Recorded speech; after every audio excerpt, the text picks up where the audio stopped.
Olá, eu sou Nilzângela Souza, poetisa, e também estou na TV Relacionamento.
Olá, internautas, iniciamos mais um programa Você é Top.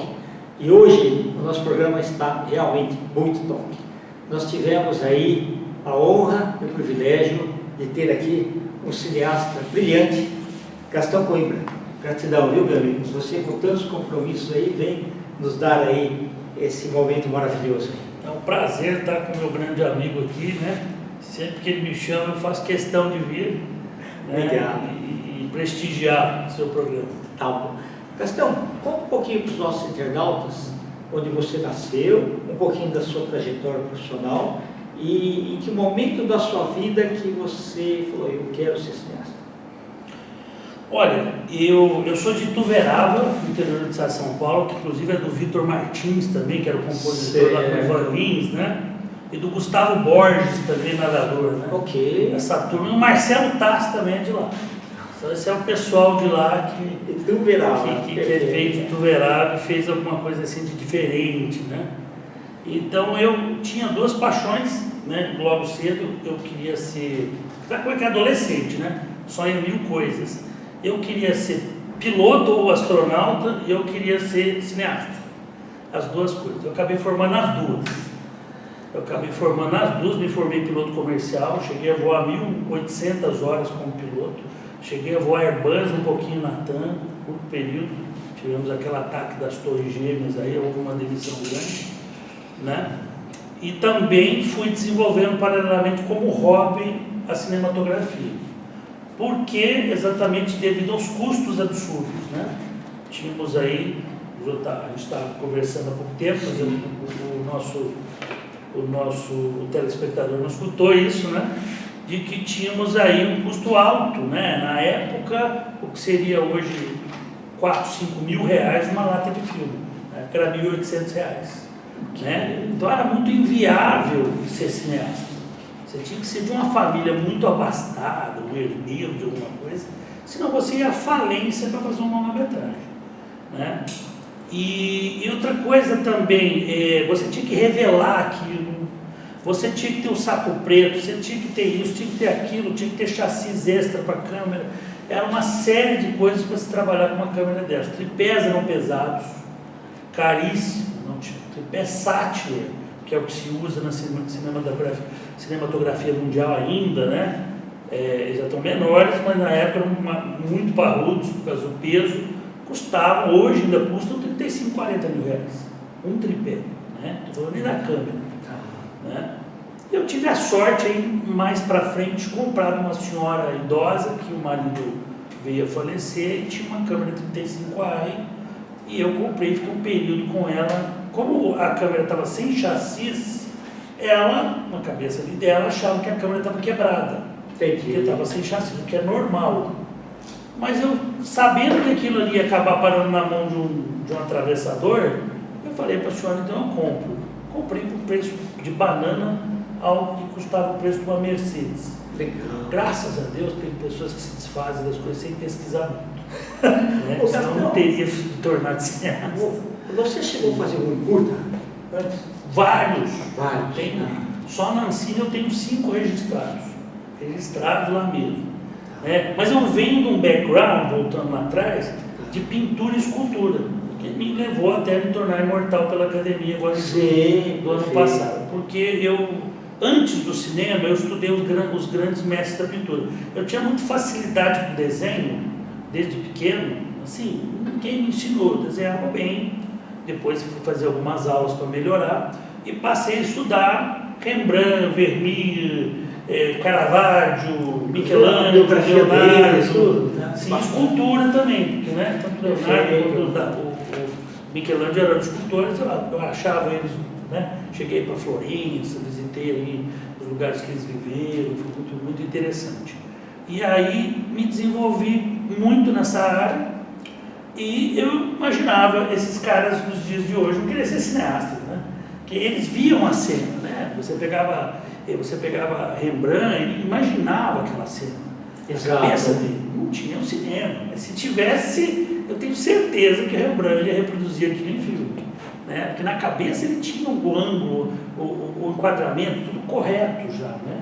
Até o enquadramento que a gente usa hoje vem lá na Renascença, que a gente chama de regra dos terços, né? Você pega a tela, divide em 3 terços e a pessoa, o espaço maior tem que ficar para o lado que a pessoa está olhando e a pessoa deve ficar no terço da tela oposto ao lado que ela está olhando.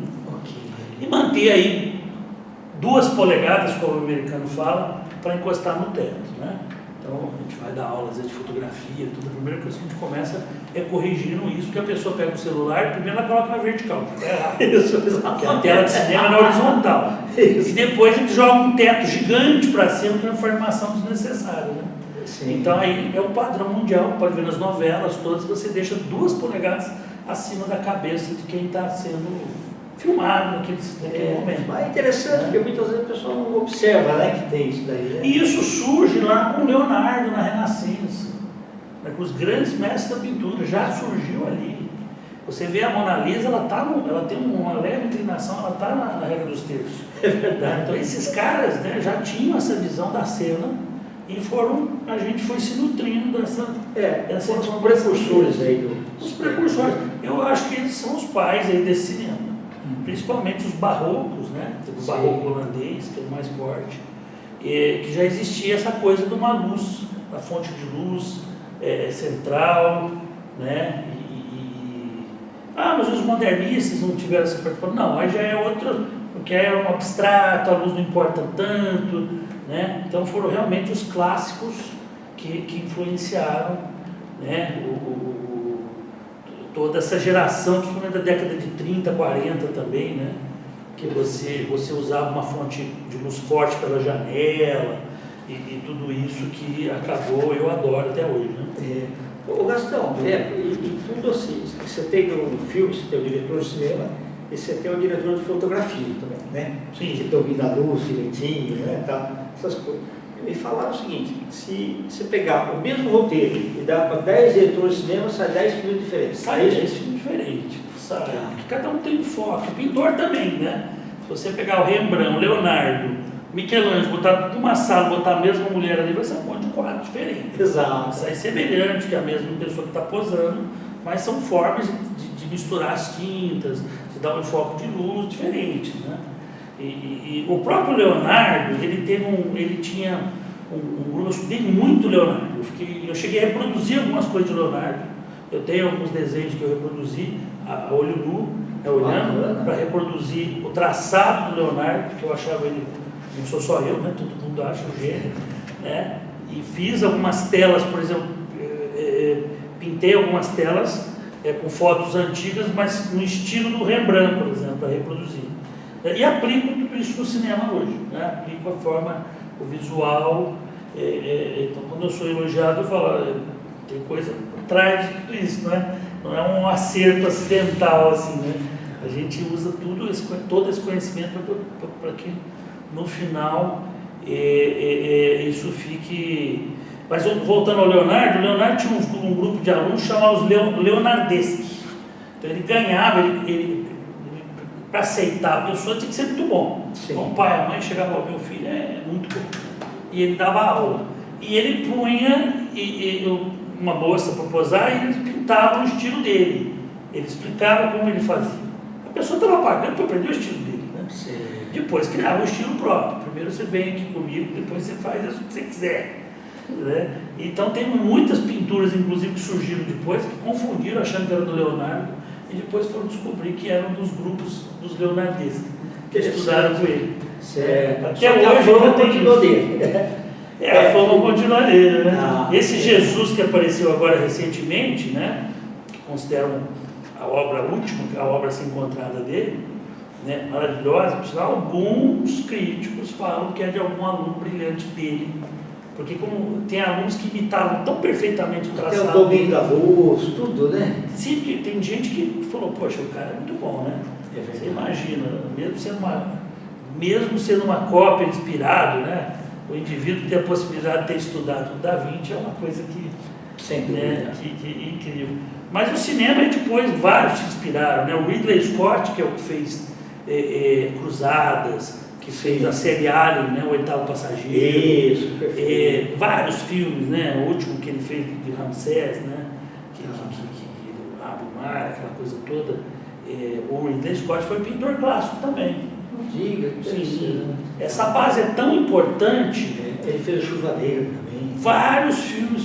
O Ridley Scott é um papa aí, depois do Steven Spielberg, eu acho o Ridley Scott um monstro sagrado do cinema, né?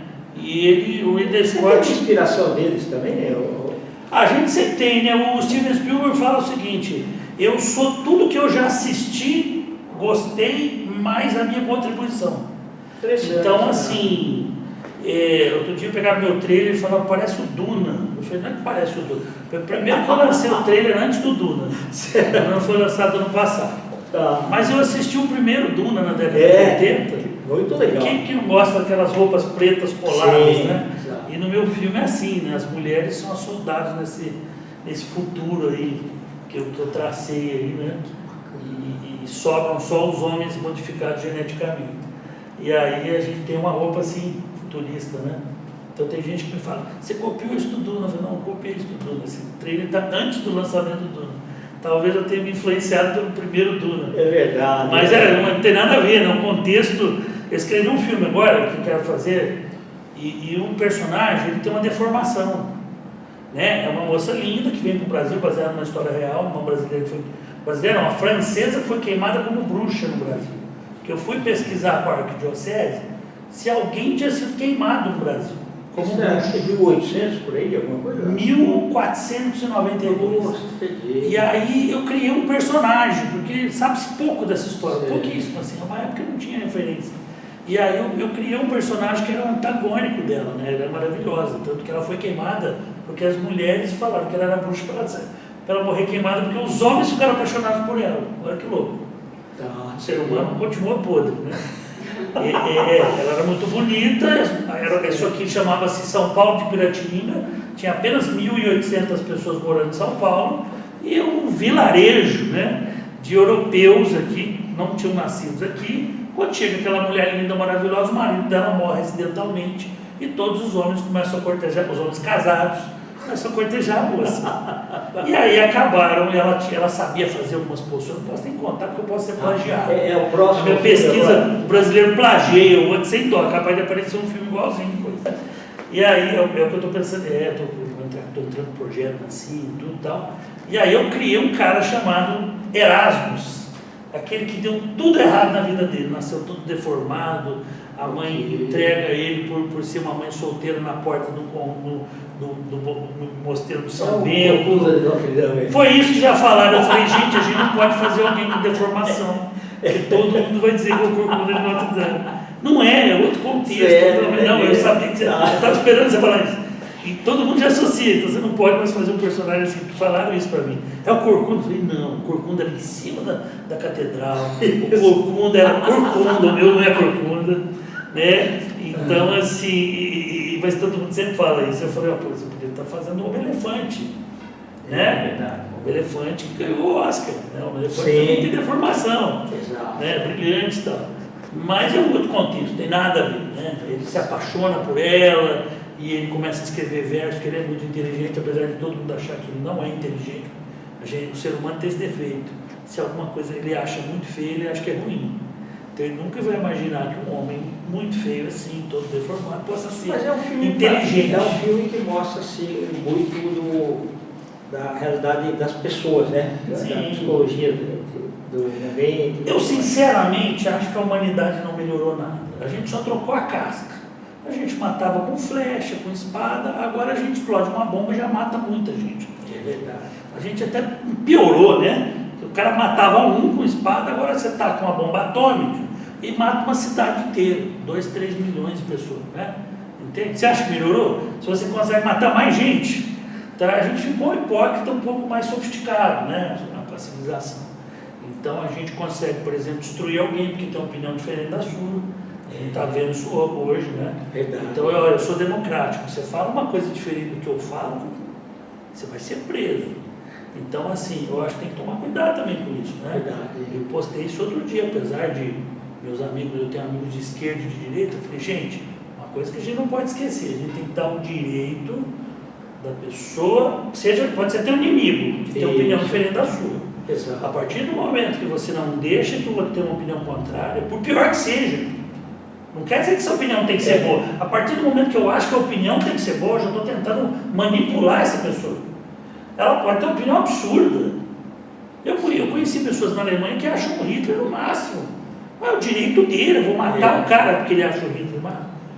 Eu não concordo, eu acho um monstro. Sim. O cara que dizimou milhões de judeus. Mas tem gente que tem que ter, a pessoa tem que ter esse direito, né? Exato. E a gente está vivendo um momento que não tem mais direito. Dependendo do que você falar, você tem direito de ter opinião contrária, desde que não me agrida demais. Se começar a me agredir demais, é melhor você parar de emitir opinião.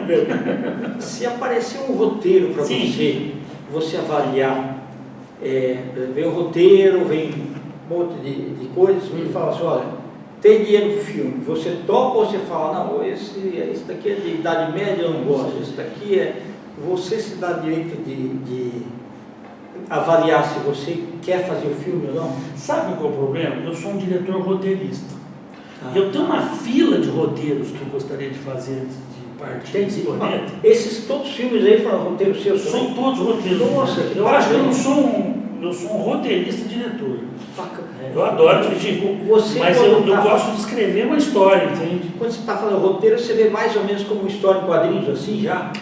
Na minha cabeça, talvez pela base da pintor clássico, você já viu eu vejo a cena, eu vejo assim, bacana. Eu vejo o ator falando, andando, aí a minha cabeça muda de posição, muda de câmera, eu já vejo assim, entendeu? Também por ser editor, então a cabeça já funciona assim, isso não funciona. Então eu já vejo a pessoa no enquadramento certo, porque a minha cabeça sabe que está errado se eu imaginar o enquadramento errado. Então eu já, por exemplo, eu já vejo o ator com a roupa correta. Eu já dei palestra, para 700, 800 pessoas na Beauty Fair sobre cores, sobre como deve ser, por exemplo, a maquiagem, que tem tudo a ver a fotografia. Não existe fotografia, não é só o lugar, vou fotografar, não é só a máquina. Não, é a roupa que a atriz está usando, é o chão, é a parede, é a maquiagem que ela está usando. Então, por exemplo, vou dar um exemplo aqui. Uma pessoa afrodescendente não pode usar azul. Não pode. Que é o que mais usa. Porque a pessoa fala assim, eu quero que apareça. Não pode. Se você pegar os grandes maquiadores mundiais, não pode usar azul, é um conflito. Ele não é um degradê da pele morena. Quem pode usar o azul na maquiagem? Na Paula Rose. Por quê? Até a pele branca e cabelo preto. É um degradê da pele dela. Entende? Quem o afrodescendente pode usar? O mesmo os orientais podem usar, porque é o degradê da pele deles. Cobre, dourado. Sim. Não é que não pode usar. O ideal é que use outras cores. Aquilo é uma cor conflitiva. E o pessoal acha que não. Então, às vezes eu pego uma maquiadora, ela chega, acha que pode fazer qualquer coisa. Não é. Tem toda uma ciência por trás disso. Tem toda uma análise das cores para você fazer uma maquiagem para ganhar um prêmio. Então não é assim que caiu, eu acho que tem que ser assim, né? Tem todo um estudo. Então você pega uma pele morena, o degradê dela é o quê? Nós vemos lá o cobre, depois vem o que? O bronze, depois vem o dourado, até chegar no ouro, né? Sim. Então você vê Cleópatra nas pinturas, porque ela tinha uma descendência grega, ela era branca. Tanto que ela está pintada branca. Isso, mas dentro das pinturas dela, você vê as escravas negras, né? E você vê ela branca, faziam questão de pintar ela branca, porque ela tinha uma descendência grega, né? Então, porque ela usava, você vê a pintura é azul, tanto que eles advertiram no filme usa azul. Ela pode usar azul, né? Não quer que a outra não pode. Né? A outra pode usar, mas o degradê da pele dela. Não tem nada a ver com raça, pelo amor de Deus, gente. Tem a ver com o quê? Com o estudo das cores. Né? Então, degradê, porque você vê que quem tem a pele muito branquinha, a veia parece azulada. Então, o degradê do azul você pode usar.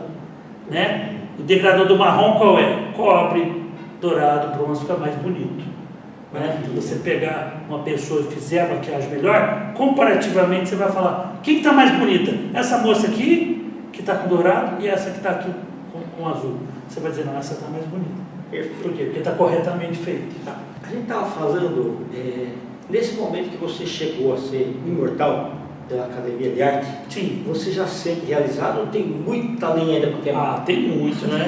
Pelo menos uma indicação um dia, né? Será? É um sonho, né? Imagina uma indicação para o Oscar. É verdade. Meu Deus do céu, né? Está abrindo caminho hoje. Nós temos diretores como o Fernando Meirelles, dirigiu 2 Papas, né? E nós temos, por exemplo, o Hector Babenco, né?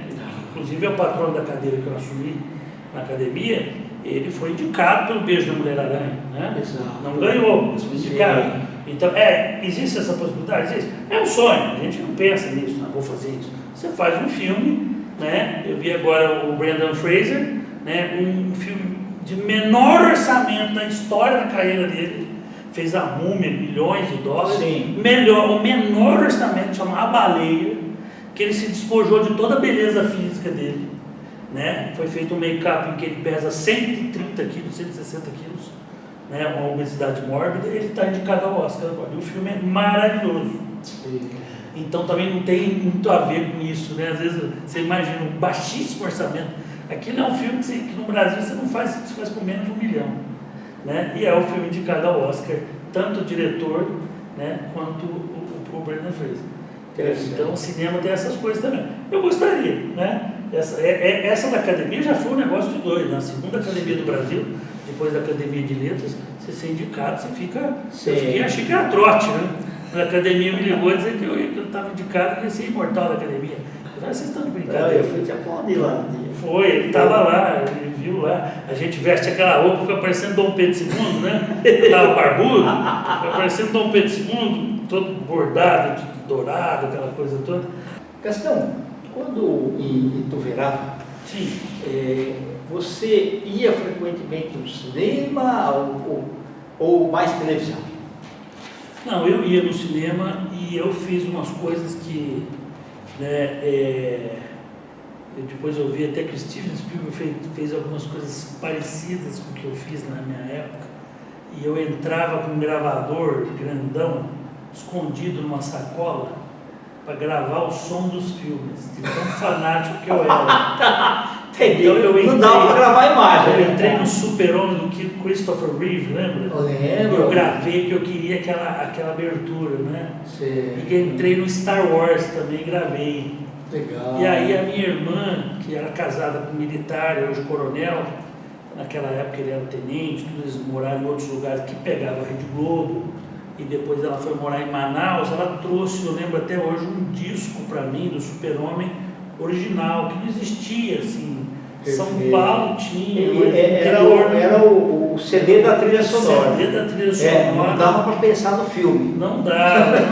Eu lembro que também, depois eu consegui aqui em São Paulo o do Star Wars. Então, eu adorava aquilo, mas eu não imaginava que eu ia ser cineasta. Era aquele sonho distante, infantil, porque era muito inviável, era uma coisa muito difícil, muito restrito, pouquíssimas escolas, né? Depois sim a coisa foi se tornando possível, que eu fui abrindo os caminhos, tudo, né? Mas eu acho que uma coisa importante que foi para que desse certo a minha carreira, está dando certo, foi que eu sempre comprei os equipamentos. Mesmo com toda a dificuldade, eu deixava de sair, e às vezes eu deixava de viajar, né? Foi um sacrifício. Eu não era alguém, minha mãe é professora universitária, meu pai é advogado. Então eu não era alguém rico que pudesse dizer: peraí que eu vou comprar, não. E essa fase eu já estava desligado da família, assim, ligado emocionalmente, tudo, mas não economicamente. Então tudo que eu ganhava, né, filmando eventos, filmando lançamento de carro da Caoa, coisa assim, eu ia lá e comprava uma câmera. Quando saiu uma câmera VHS para você foi uma maravilha. Foi, assim, eu ainda achei a VHS muito ruim, confesso. Sim, mas é o que tinha, né? Pelo amor de Deus, MTV, né? Mas o que tinha. Mas realmente a grande transformação foi quando saiu saíram as HDVs da Sony, que ainda era abaixo de Full HD, ainda não era Full HD. Mas os olhos brilhavam, você viu? Brilharam. O grande brilho mesmo quando a Panasonic lançou a primeira câmera que gravava em 24 quadros. Porque o nosso problema era o quê? O vídeo é gravado em 29,97. Então aquilo é pouco. Pouco não. Ele é muito frame e com uma textura diferente. Então dava para você ver que era vídeo, era diferente de cinema. Cinema é 24 quadros, o tempo de exposição é maior, a textura fica diferente. Além do mais, a gente precisava que o número de bits fosse muito maior do que era muito fraquinha a imagem. Você ia fazer pós-produção no vermelho, estourava. É diferente do cinema, que já lá atrás, já na década de 90, se escaneava aqui na Megacolor em 2K. Então você conseguia puxar as cores e fazer uma pós-produção de qualidade, né? Então você escaneava todo o filme ficava pronto, você levava na Megacolor ou na Casa Blanca, que eram os únicos 2 lugares que fazia, não tinha opção, eram os 2 lugares, e aí o scanner ia escaneando fotograma por fotograma, ficava dias ali escaneando até que o filme ficasse pronto e fosse passado para o digital, né? E na época só existia o Avid, não existia outra coisa, ou era o Final Cut, que era considerado semi-profissional, ou você ia para o cinema mesmo, tinha que ser o Avid, que o Avid que aguentava 2K, senão o computador travava, não tinha computador. Então houve uma evolução lenta, né? Foi um processo todo, né? Um processo que eu digo claramente começou com Star Wars, com George Lucas. Foi ele que inventou, inclusive a edição não linear digital foi ele que idealizou, ele que bancou, ele que trouxe os caras, eu preciso disso em digital. Eu não quero mais moviola, que eu cheguei a editar na moviola, era uma coisa tosca se você pensar hoje. Sim. Quando o estudante fala para mim que ele é saudosista, ele fala, porque você não teve a dor de cabeça de filmar com aquilo. Às vezes você põe uma lata dentro do saco preto, na hora de trocar, colocar no chassi, entrasse um pouquinho de luz, você perdia a borda do filme todo e jogava no lixo. Aí você chorava 3, 4 dias. Não tinha outro, né? Não tinha. Original, não tenho saudade nenhuma. Eu tenho um projetor de 16mm em casa, fica bonito ali, está usando meu filme, Molas da Pátria, mas dizer que eu tenho saudade do 35 a filme, desculpa.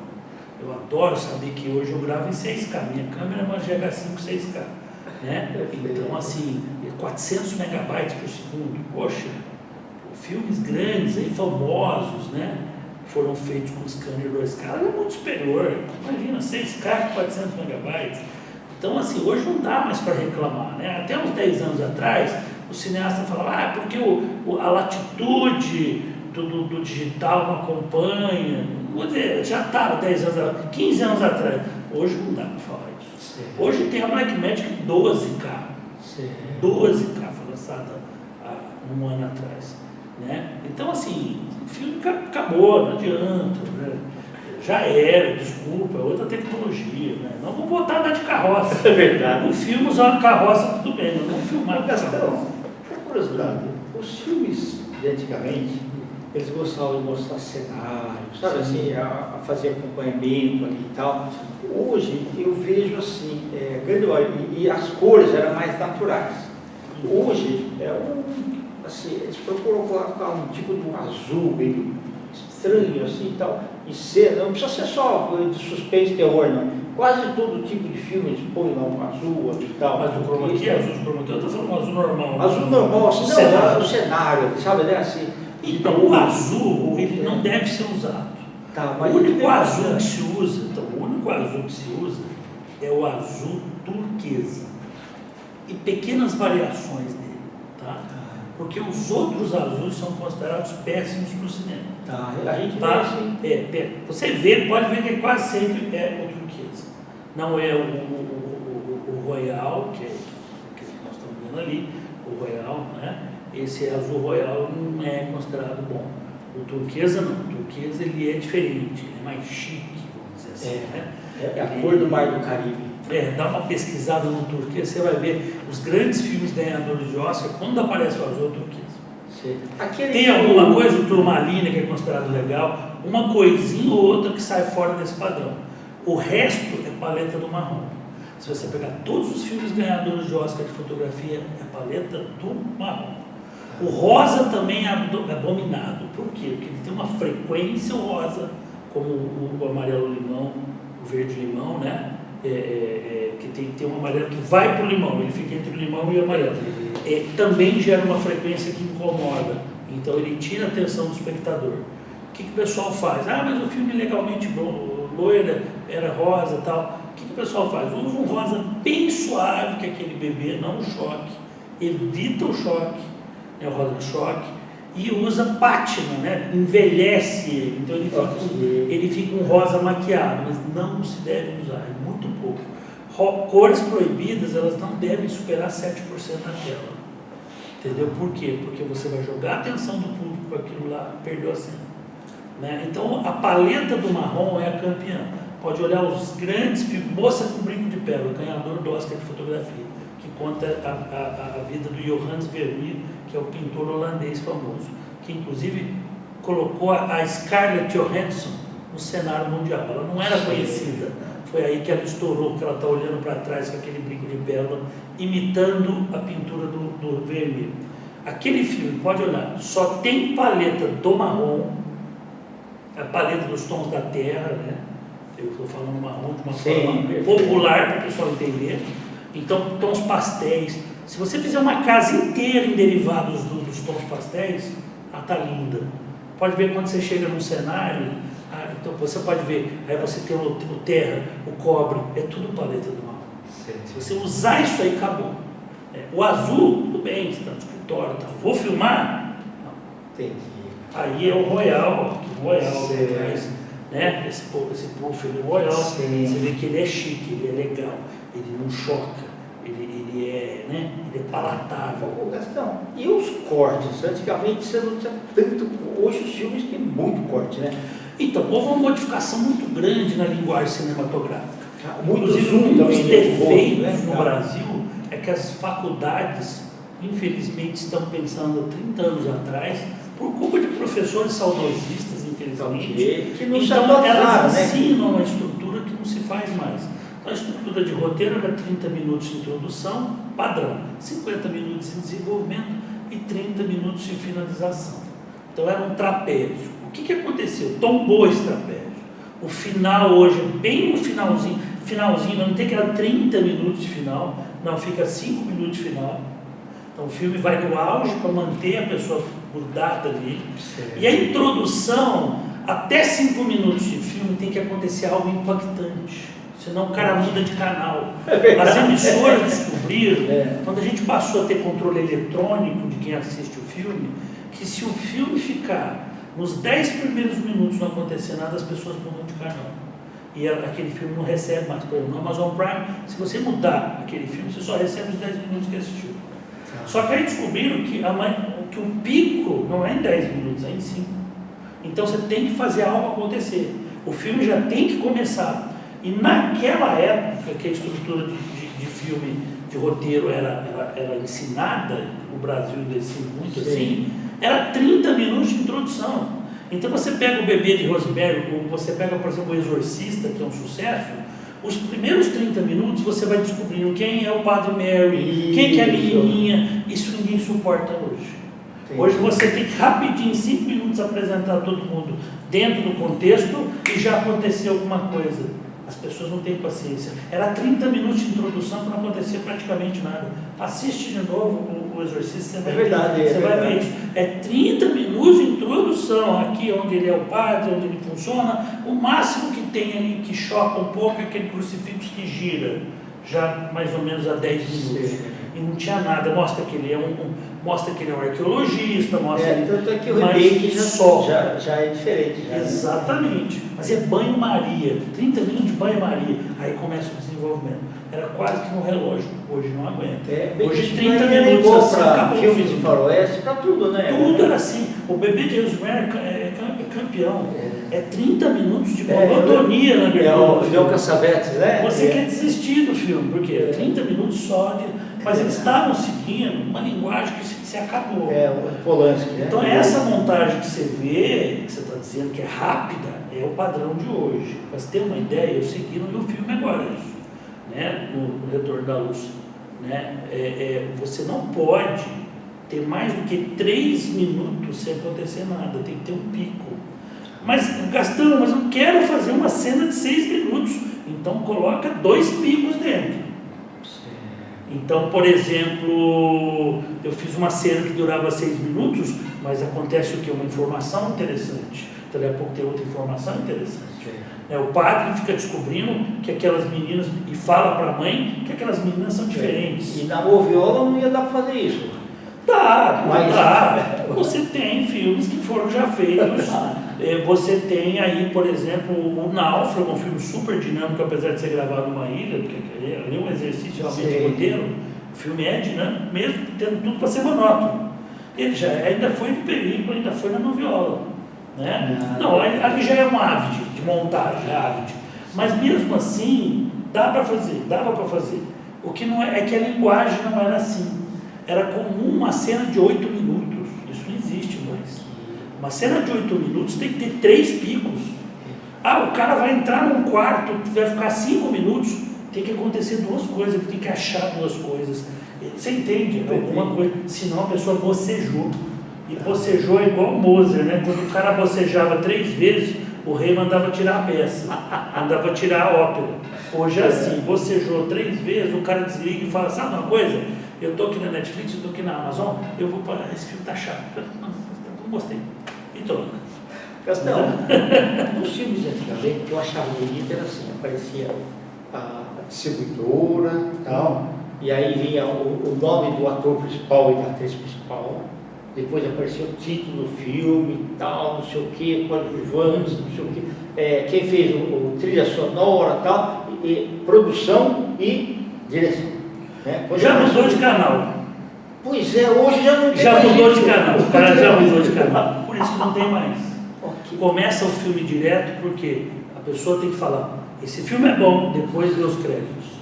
Se você começar pelos créditos, você mata o cara. Nossa. Você mata o cara. Inclusive, isso mundial. Os últimos fiascos que nós tivemos no Tarantino, sim. E todo mundo adora o Tarantino, eu sou fã do Tarantino, mas ele faz alguns fiascos também.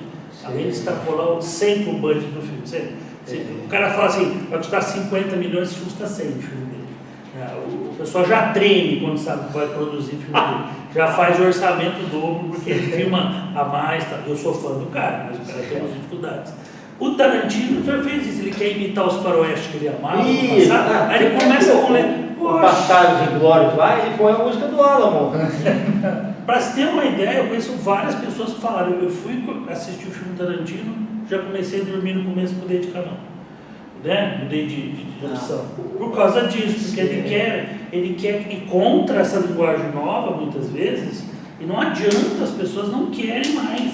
Se você chegar a um filme, já começar a atacar o título, sem nem ter mostrado o que veio o filme, ou seja, a chance é grande de uma parcela do teu público já mudar de procurar outra coisa, entrar lá, né? Então, assim, hoje o que você faz? Você traz um momento importante do filme legal. Eu não vou montar o filme. Eu viro para o diretor, sou montador, faz tempo que eu não sou o diretor.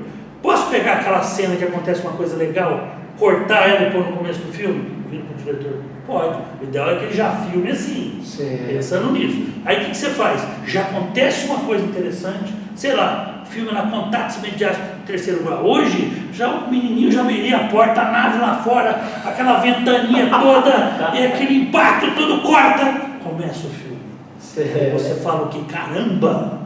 Esse é bom! Esse eu vou ter uma experiência incrível. Então hoje você tem que degustar o filme, você tem que mostrar para quem está assistindo que o filme é bom. Depois você vem com coisas que, sinceramente, crédito é chato. A não ser um ou outro, tipo Homem-Aranha, que fizeram toda uma montagem. Mas olha, o que ocorre? Eles, no final, principalmente Netflix, sim, acaba o filme e você acaba não vendo os créditos. E aí, para prestigiar o diretor e o... Aí são outras brigas, né? Por exemplo, quando o sinal vem para cá, eles fazem isso lá nos Estados Unidos, é obrigatório mostrar os créditos. Ok. Eu cheguei nos Estados Unidos, em 3 vezes que eu fui para os Estados Unidos, eu também trabalhei na Embraer, eu mantive as 2 profissões, fui aviador, fiquei em período na aviação, eu fui instrutor na Embraer, para você ter uma ideia. Conheci o Osírio Silva? E conheci uma entrevista, não lá na Embraer, porque ele já não estava mais. Fizemos uma entrevista, ele, inclusive, no dia eu entrevistei o astronauta Marcos Pontes também. Né? Que eu gostaria de fazer a vida dele. A gente está esbarrando em alguns problemas aí, tem parentes que teriam o nome ia aparecer, não teria que ter autorização. Eu não queria entrar numa briga, então meio que desisti de contar a história dele, mas acho que você mandou uma história muito legal. Inclusive, eu consegui um lugar nos Estados Unidos que tem uma réplica em tamanho real de parte da estação espacial, para fazer as cenas dele na estação espacial. Ia ficar muito legal. Fiz todo consegui o lugar que fabricou o macacão dele, tá? Porque não sabe, mas foi fabricado no Brasil. A NASA ela não dá o macacão, aquele azul. Ela fala o padrão do brim, como tem que ser, chama, tudo, e você que tem que fazer. Cada país faz. Tem que ser igualzinho. Então foi feito aqui no Brasil. Eu tenho contato com eles aqui. Eles fizeram o padrão que a NASA mandou. Todo mundo pensa que não, que a NASA chega e cada astronauta ganha o seu. Não é assim. Cada país tem que produzir um macacão no padrão que ela quer. E aí sim eles vão para lá e fica tudo igualzinho, né? Porque é o padrão dela e é o azul royal. Desculpa, turquesa. Igual, por exemplo, o Indiana Jones tem proteção. Quando termina o filme, que tem aquele balé lá, o pessoal dançando, que é muito bonito, né? Quando você vê a televisão, corta. Então o que acontece com a TV? Elas têm um tempo determinado. Né? Então, aquele, por exemplo, o Entre Dois Amores, Out of Africa, a música bonita lá, que ganhou o Oscar lá e tal, quando chega aqui, corta. Então eu fui falar da Embraer, que eu acabei não concluindo, lá nos Estados Unidos é obrigado a aparecer os créditos, é lei, porque o sindicato cinematográfico é muito forte, processa a empresa e ganha uma bolada. Então é até meio sacal, eu sei que eu sou profissional da área, mas fica passando lá um tempão e fica lá, e tem gente que não quer ver aquilo. Para quem não é da área, não faz sentido ficar vendo um monte de nome, né? Tá? Quem é da área, tudo, esse cara aqui, conhece esse cara. Mas a maioria não quer ver aquilo. No Brasil não, como não é regulamentado, o que acontece? Começou os créditos, corta. Porque está perdendo tempo de comercial. Hoje uma inserção, a última vez que eu vi a tabela da Rede Globo, uma inserção no horário nobre era 980 mil. Então quando você vê um comercial de 30 segundos, 980 mil foram embora. A última vez, pode ser que já passou de 1 milhão. Mas a última vez que eu vi um kit publicitário deles era isso. Horário nobre, novela das 9, agora não é das 8. A das 8 é mais fraquinho. A das 9 é melhor agora, depois do Jornal Nacional. Esse horário ali, do Jornal Nacional, a última vez que eu vi, 980 mil. Quer dizer, imagina só. Então o que ele faz? Ele cortando um monte de final de filme, ele já ganhou 2 comerciais aí que ele teria que... Ou mais, né? Dependendo do tempo de crédito, são 4, 5 comerciais de 30 segundos que foram perdidos ali pelo fato dos créditos do filme. Eu sou contra, acho que tem que mostrar o profissional, né? Mas a gente no Brasil, a banda toca assim e não sou eu que consigo mudar isso. Só se um dia eu virar ministro da cultura, aí de repente a gente mexe. Tá certo. Gastão, deixa seus contatos que nós vamos escrever aqui também. Eu posso dizer o seguinte, quem pode me mandar, por exemplo, currículo, né? Eu sempre dou uma olhada, minotauroproducine@gmail.com.